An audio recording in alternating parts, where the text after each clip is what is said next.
up, y'all? Oh, what's going on, y'all? It's Monday. It's me, Erica. What's happening? What are we doing down here? We down here to talk about Real Housewives of Potomac. Do you remember? Yes. I don't want to get a copyright strike, but I wanted to play that song today because it's the 21st of September.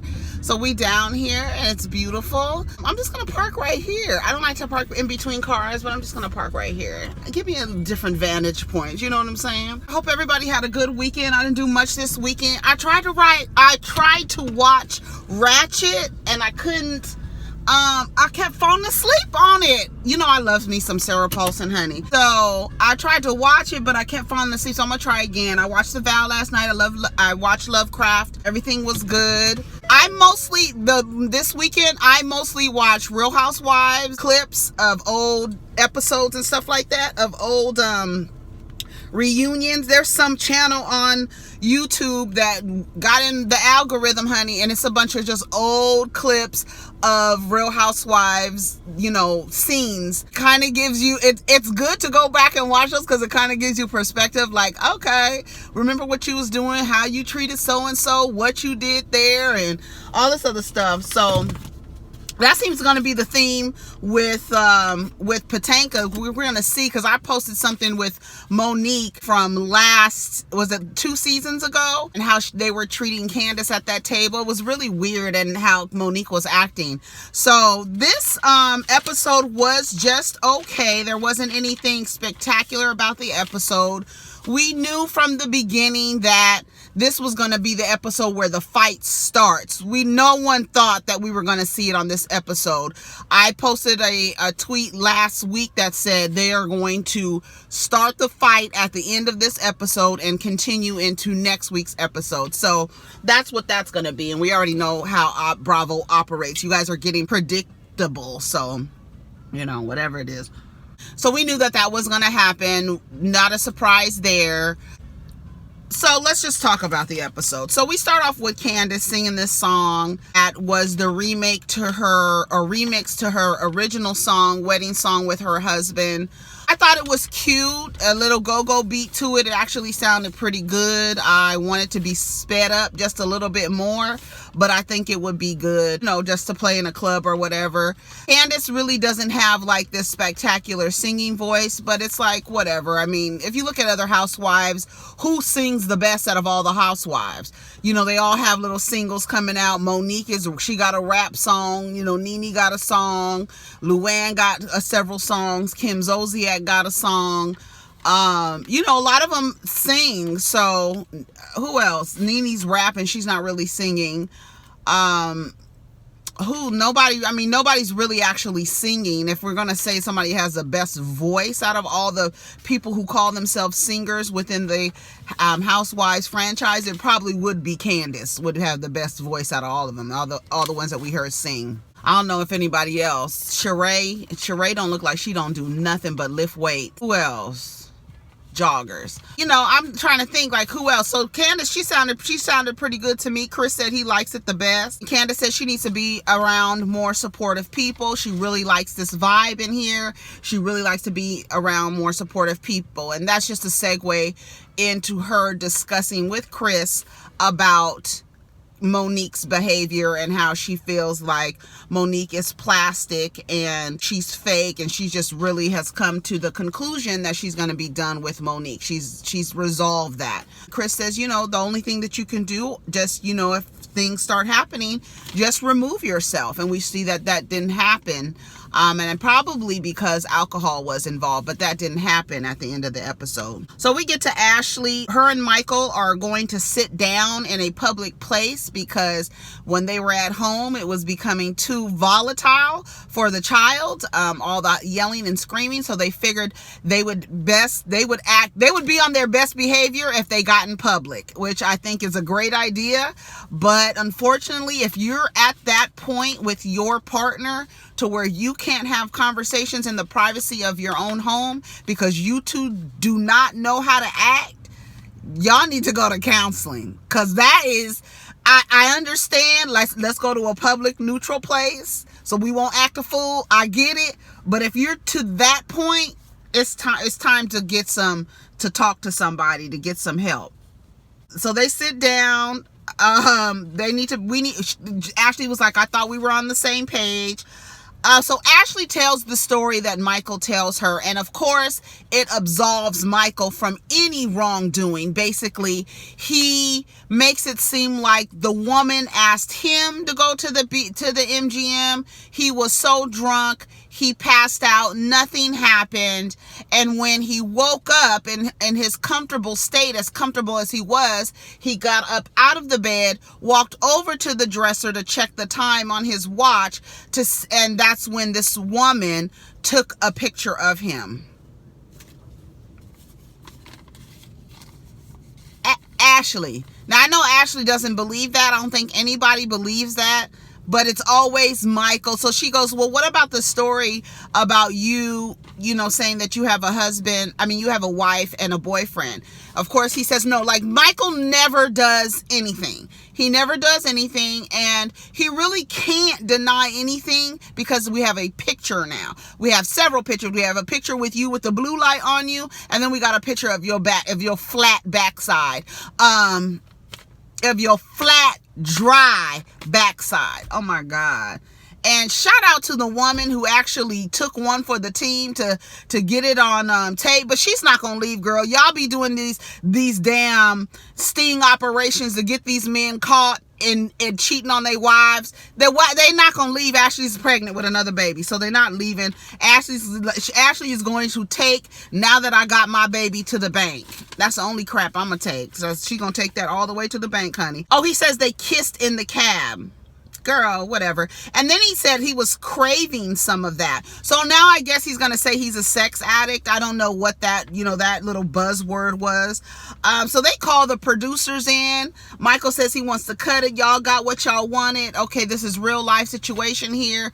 Whatever. So Ashley lies and says that she's going to leave Michael if he cheats on her again, if he embarrasses her again. Now, I'm going to have to go watch that scene again because I heard, maybe y'all can tell me what Ashley said about being with another woman. I missed that. Like, I really literally missed that. I was like, what did Ashley say about being with another woman? That they were in a threesome together or something like that. I missed that whole thing. Because the truth be told is, Ashley, now that we understand, that you understand that Michael is out here doing these things that you're not that embarrassed about, because you remain married to this man who continues to publicly embarrass you. Obviously, you're not embarrassed. Obviously, you know his behavior, and obviously he's just getting caught in these compromising positions, but you don't really care. You're not going to go anywhere. So I figured, like, this is going to be the end of this storyline for you. Like, this season, you and Robin, both of y'all need to, for next season, come up with a new storyline. We have been sitting here for 5 years for Robin, sitting here for 4 years with you and your husband continuously embarrassing you, and we've been sitting here with Robin trying to act like she wants Wanda to marry her, then being okay with not, and then crying, acting like she's just was proposed to at 19 years old. So we're here with Robin and Ashley, and we're tired of y'all. So we really want y'all next season to have a new storyline. Juan and Michael have to be, they gotta go. Not they gotta go meaning you gotta break up with your husband, but we want a storyline, your personal story, not centered around a man. And Gizelle, you too. Monique, she says that she had to go get some office space, and because she can't work at home, which is understandable. You got a lot of things going on at home. I'm not sure why you don't have an office space in your home, but that's okay. You have a business, you should have office space. It makes easier for taxes and everything like that. You got a separate address. Here's your business. Here's where all this stuff goes down, instead of trying to figure out, what did I use in my home to go towards my home-based business or whatever. So I get that. You got the money, do it. They let us know that her Not for Lazy Moms live podcast event, out of 300 tickets they were trying to sell, they only sold 20.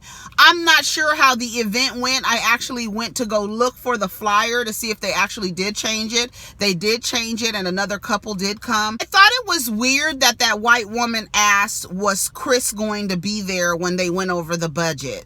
I wanted to say, girl, that's none of your business. Why are you worried about are you the CFO around this motherfucker? Why are you worried about whether or not Chris is going to be around to see this budget? I don't understand what that question was. I didn't like that at all. I was like, what is this white woman questioning Monique about? I didn't like it. I don't know what her position was. It didn't say anything about finance underneath, so I didn't understand why you was asking questions about the money. I didn't get it. She feels like Candace is going to flop on her because, then she mentions that Candace hasn't even been on a honeymoon. She's married. She's been married for a year and hasn't been on a honeymoon yet. And she mentions that this is the third time this season that Monique has mentioned as a dig that Candace and Chris have not been on their honeymoon. She's mentioned it.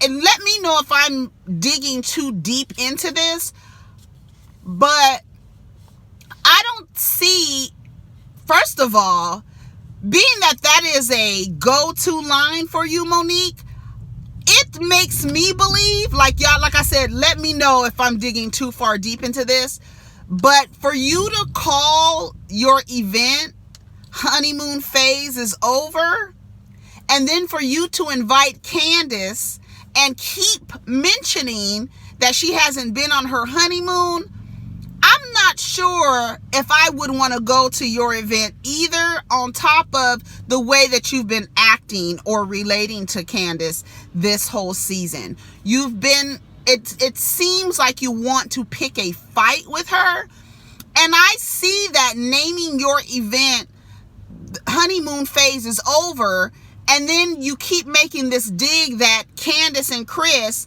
hasn't been on their honeymoon. I find it an odd coincidence to me.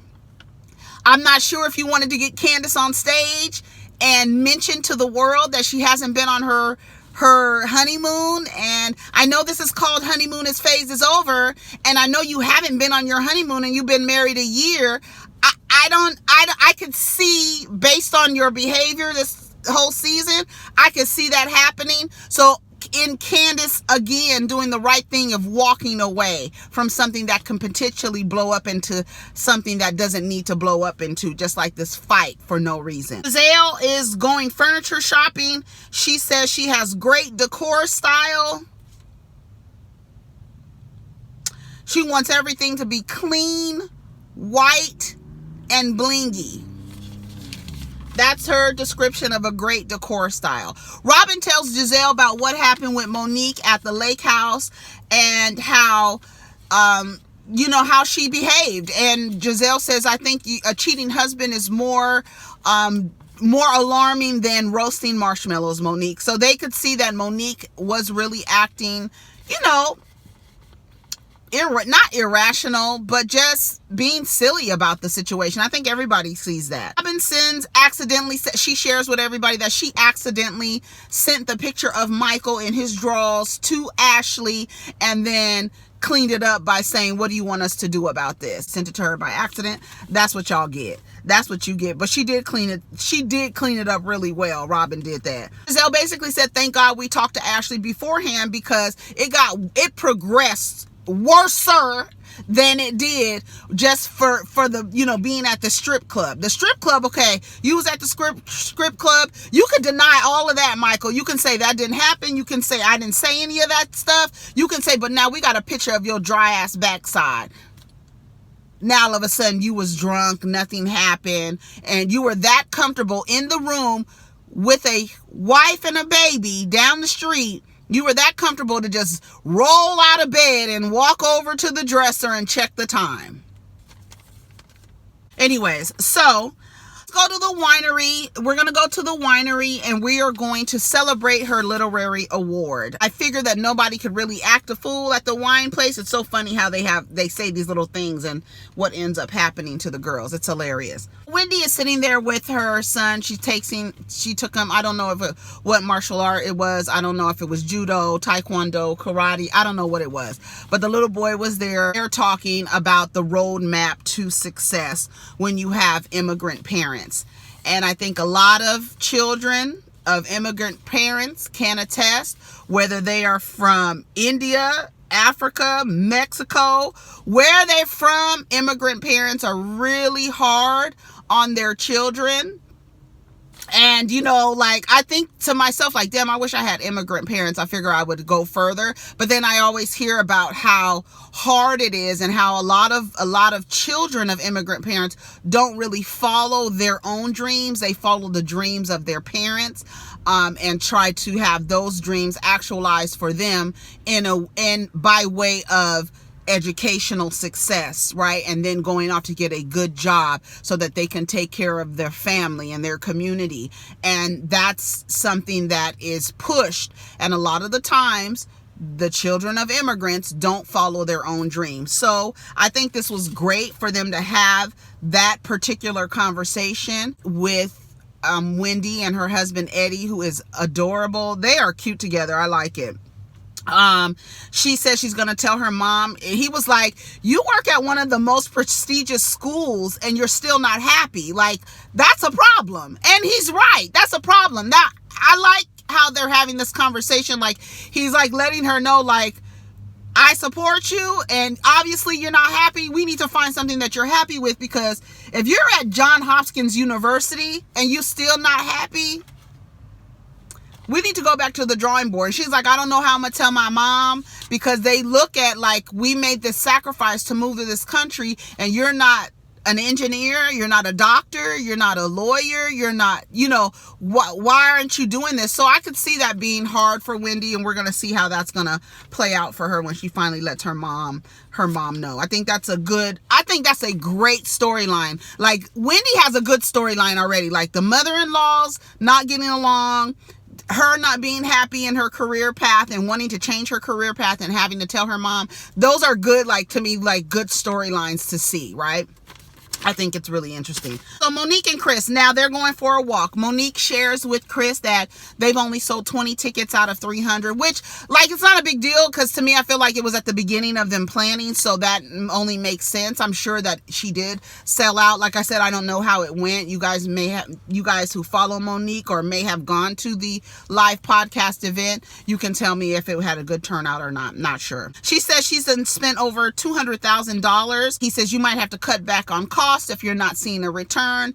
And she's like, well, this is my baby, you know, just because I didn't birth it, this is my baby. And I think everybody uses that term for something that they're creating. This is their baby. I've birthed it. I want to see it grow up. I want to be able to see it function independently. I think that's the goal for a lot of business people. I agree with that. But Chris was saying things like, you'll have to eventually shut down. So you're using the wrong words in support of this woman right now. She's saying these things are therapeutic for her. I really think that Monique should change her branding so that she's not overworked. And I think Not for Lazy Moms should switch it over to being like things that you can do fast, things that you can do quickly, things like fast meals, quick healthy meals, quick remedies, like, because I think we are getting away from the idea that a woman, in order to have a rewarding life as a mother, be overworked like a goddamn donkey and a mule. I think that as a badge of honor is slowly going away, unless that is the only identity that a woman falls into, is being a mother. If that is, that's fine. But there are some women who don't want that to be their only identity, is to be a mom. And so it's like, okay, I can still be a mom. I can still be present. I can still do all these things, but I don't have to overwork myself in order for other people to believe that I'm a good mom. And I think that's what's wrong with Monique altogether, is how she looks to other people, how it looks. She's very much a performer, and she wants to make sure that, you know, I'm not lazy, so you overwork yourself. But it doesn't, I don't know, it just doesn't seem like the smartest thing. Like, you could be overworked and be dumb as hell. Like, I feel like you should work smarter, not harder. And you, by saying Not for Lazy Moms, it makes a person believe like they need to be working hard instead of smarter, to me. I would switch that whole branding to change it. Like, We're not lazy, but we doing shit quick and fast, and we're not slaving over stoves, and we're not muling around, and we're not taxi drivers, and we're not doing all of this shit that makes other people believe that you're a good mother. That's out of here. That's over with. Unless that is your identity. Unless you just leaned right on into that. She says that Karen is going to come to the live podcast.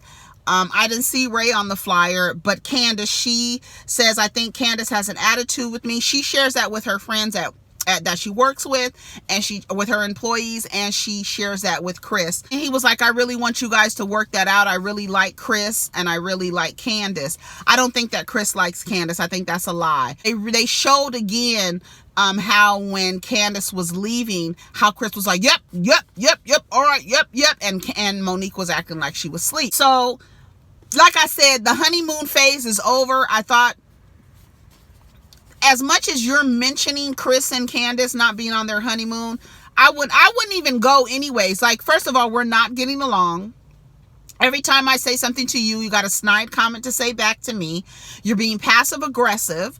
Every time there's an opportunity to talk about Candace, Monique has something negative to say, and they both do, because in their interviews they're tearing each other up, right? Every time Monique has an opportunity to talk about Candace, she wants to say how Candace is mad at her, right? She did it at the lake house, she did it in front of her employees, and she's doing it again with Chris. So her and Chris they haven't even been on no honeymoon anyway. So, and even Chris was like, that was shady, and she was like, well, it's the truth. Well, it's shady, and you're saying it on purpose. So, girl, Candace don't need to go. Robin is at her parents' house and basically telling them her and Juan is going to get married again. They are looking to buy a house. They want to get a bigger house. I'm not sure why the house looks big. Maybe my perspective is a little different, but I don't think the boys are not. They're not even in junior high school yet. So I don't understand. I think that's just a ploy. This is just another scheme that Todd set up to come with the bullshit, Robin. You figure you are growing out of your house. The same reason why Candace is saying that she needs a house, because she's thinking about having a baby. And she lives in a 3 or 4 bedroom condo or townhouse, and all of a sudden you need a baby, so you need a new house. Now all of a sudden Robin is growing out of her house, so she needs to get married. The father doesn't seem like he's on board with it. The mother does. And I'm going to just go with that. The dad is just looking like, I don't know. I don't understand. I don't understand why they have to get married. Why don't you and Juan create Dixon LLC and buy a house under that? And if anything ever happens, you can split the business, dissolve the business, and go your separate ways. Take what you made out of the business and just dissolve the business. That's what you would do if you got a divorce. That's exactly what you would do if you got a divorce. That's exactly what Dr. Dre and Nicole are doing. You're dissolving the business. So you're taking what I made out of the business, what you made out of the business. I'm gonna take what we made. We're gonna split it down the middle, because it's only 2. It's a partnership. So whatever the business is leaving with, as we dissolve it, that's what you get, that's what I get, and that's what it is. So I don't understand. I don't get it. I think it's just an excuse. We go to the next scene with Heartbreaker, Sheila, and her wig, and Ashley's sister, who's like 16 years old, going to prom. She has a different dad. Apparently the deadbeat dad who had Sheila sleeping under the freeway is this girl's father.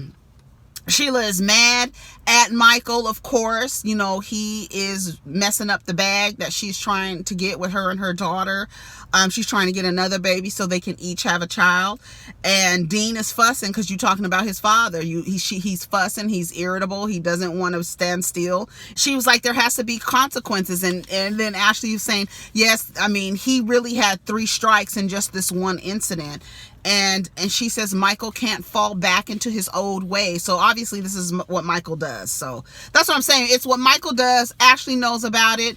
Now you're more visible. You were able to do all of this stuff when there wasn't cameras around. Now you're more visible. People know who Michael is. They know who you are. So now you're embarrassing Ashley in public, when if Ashley didn't, if there were no cameras around and nobody saw Michael and nobody knew who Michael was, and this incident happened with Ashley, it would not be a big deal made. Ashley would be like, All right, you need to watch yourself. It wouldn't be no getting caught. So do you understand what I'm saying? So we wouldn't have none of this. It wouldn't be Ashley performing for everybody saying, well, if he does it again, I'm going to leave him. Girl, he's done it already 3 times. I thought 3 strikes and you're out.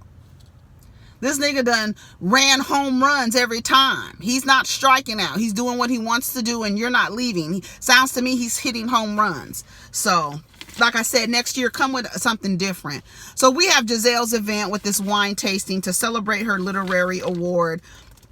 They're throwing shade to Gizelle in the comments, in the interviews about, you know, this is the story that you wrote about your husband cheating on you. Let's see what the next book is going to be about. You know, all of the little shade. So they come in, everybody's excited. Monique and Candace actually gave each other hugs. Ashley arrives. I love Ashley's, what is it called? I can't think of the name of it. I want to call it a serape because that's really what it is. But I guess I don't know.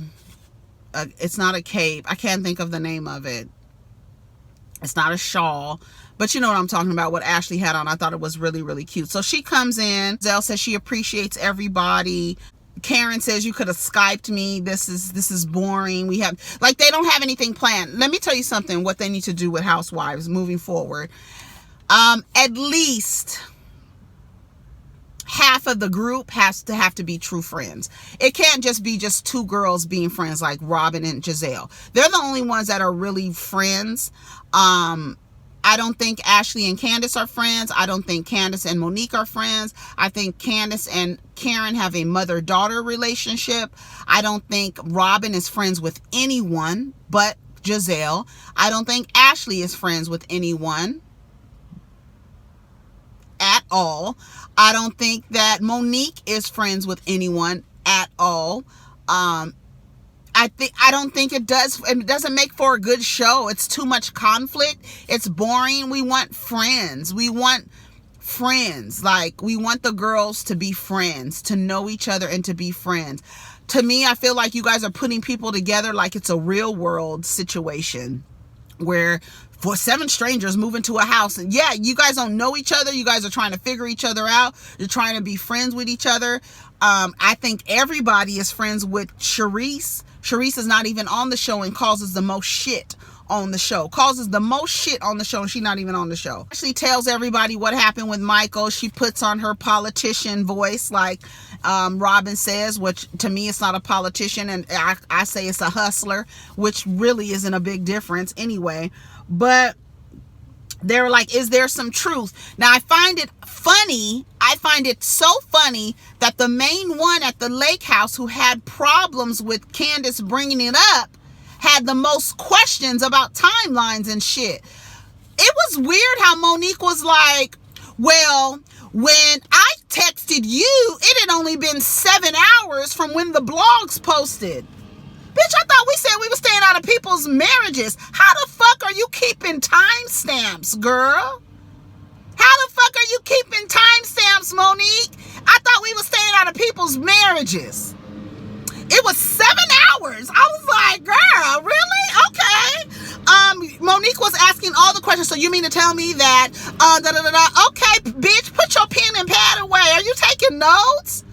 You the main one on the last episode that said people need to stay out of marriages, and you the main one with all the questions. Girl, where they do that at? So are you guys, what's the issues? Okay, so it was 7 hours by the time I texted you. The blogs have been out. Girl, shut up. Shut up. You sound crazy as hell, Monique. You sound weird, crazy. So Ashley asked, are you guys good? What's the issue? What's going on? She was like, girl, she was acting like she was asleep. Then Monique gets so mad, right? She gets so mad that Candace calls her out for playing possum. Now, what do you guys think? I think it was the consensus that everybody believes that Monique was faking that she was asleep and that she wasn't actually asleep. I think that everybody agrees with. I think that's the consensus. I think the majority of the people believe that Monique was chicken shit and was acting like she was asleep to avoid saying goodbye to Candace. And for her to get so angry that Candace mentions that leads me to believe that, bitch, you was not asleep. You were not asleep, and you mad because she calling you out on your shit, on your performance. She's calling you out on your performance. She was like, I'm always woke. She was like, girl, but you asleep. She was like, well, whatever. You don't understand because you don't have kids. That's your go-to, bitch. That's late as fuck. That is late as hell. You don't understand, so you don't have kids. So Candace was like, girl, are you mom shaming? She was like, how am I mom shaming? You don't have any kids. You're not even a mother. But you are mom shaming. You are trying to be dismissive to someone by saying that they don't have something that you have, and you're saying it in a way that you're trying to, it's like you're reading her. That's what it seems to me. Y'all trying to read each other. But you don't have any kids, so you don't understand. And Monique is doing all of this. Monique is doing this and doing this. And she says, we don't have a friendship. We can't have a friendship. It was a facade of a friendship.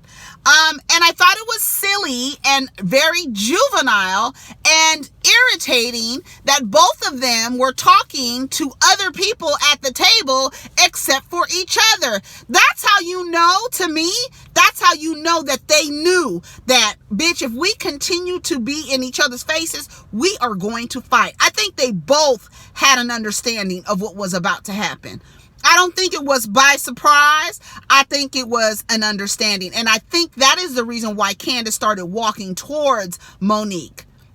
Because she knew, okay, bitch, I'm tired of your shit. So let's start talking. Because Candace was a little farther away from Monique, but then she started walking towards Monique. And then that's when Monique said, you need to get your hand out of my face. And Candace said, your hand is in my face. And then Monique flipped Candace's hair, and then Candace, they split the screen, right? Because they knew that we was going to be analyzing this, because a lot of people were already on Monique's side because Monique said that Candace threw a drink at her. Now, maybe I missed it. I didn't see near drink getting thrown. I didn't see it. Now maybe the drink fell out of the receptacle as they were grabbing each other. Maybe that's what Monique is talking about. But I did not see Candace throw a drink in Monique's face. I saw her be away from Monique. I saw her walk towards Monique. Now, there's a table in between them, right? So a lot of people are going to say you should not walk up on somebody when you're arguing, right? Because it looks like you're being aggressive. That's what a lot of people are going to say about Candace.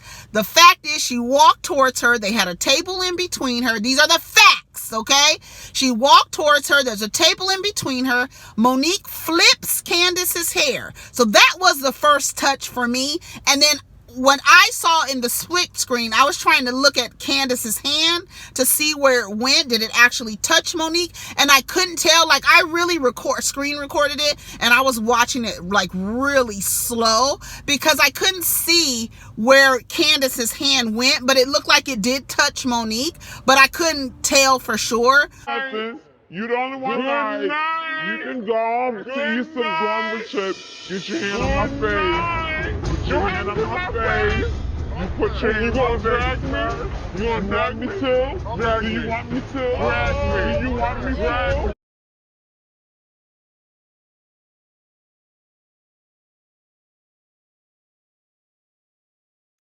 And then Monique looks like she grabs Candace's hair, and that was it. And then you see the progression of another clip, and I will play a portion of it.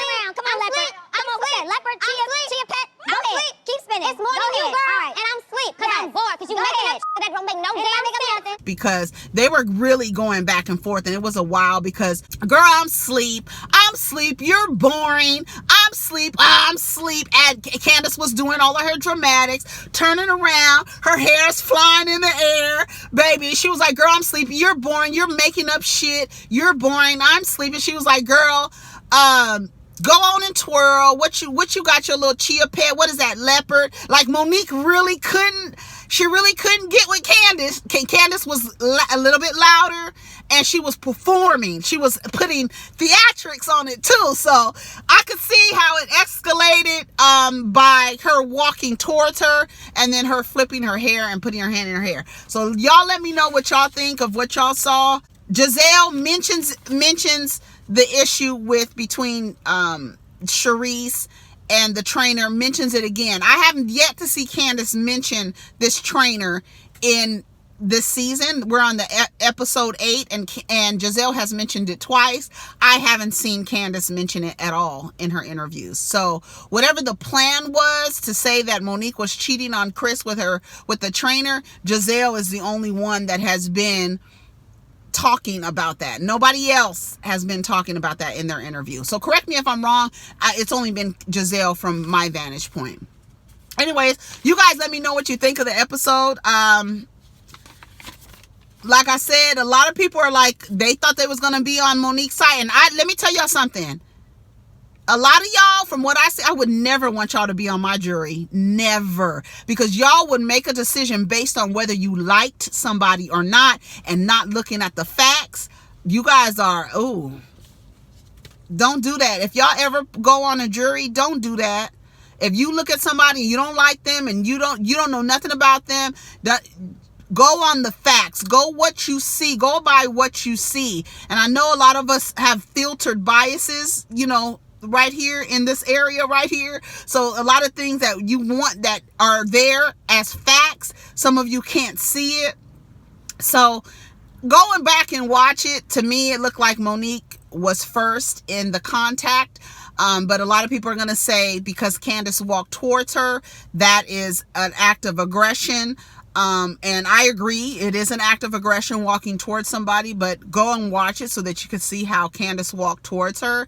And then she was like, what are you gonna do, drag me? What are you gonna do, drag me? She was being funny, but being like, bitch, condescending at the same time. Bitch, what you gonna do, drag me? You gonna drag me, Monique? Is that what you gonna do? Do you want me to? Do you want me to? And then she flips her hair and then Candace reaches for her. So I don't know, we're gonna see. Candace was on Watch What Happens Live and said that Monique hit her in the back of the head. Like I said, depending on who you like is going to be based on how you see this fight, or this altercation or whatever you want to call it. So be mindful how you look at it. So I'm going to come back and I'm going to do a video on wrapping this scarf on my head. Take care of each other, protect your energy, and let's get down in the comments. Peace. And I'm asleep because I'm bored because you making up that don't make no damn sense.